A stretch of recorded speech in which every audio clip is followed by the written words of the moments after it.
M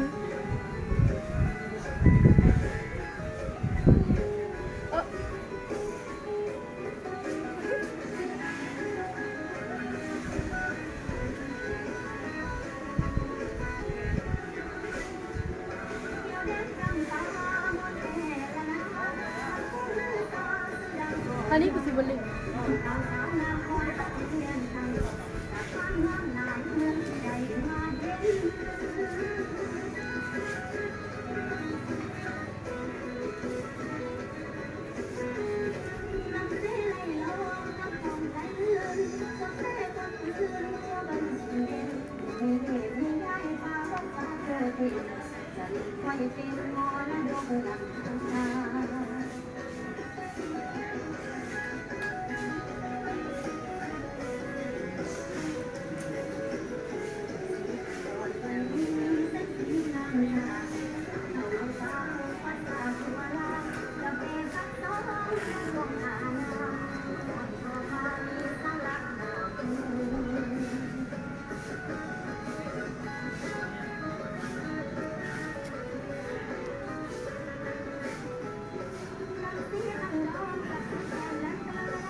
พลังไหมต้องสู้ขึ้นไปเถอะไม่ฟ้อนได้อีกเนี่ย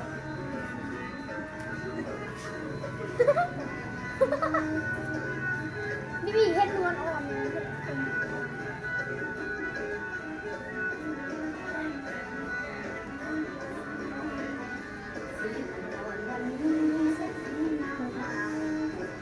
ลองมาลืม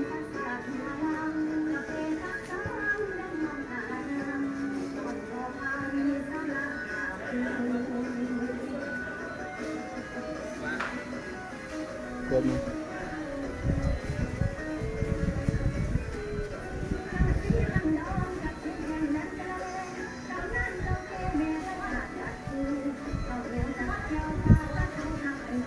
แป๊บ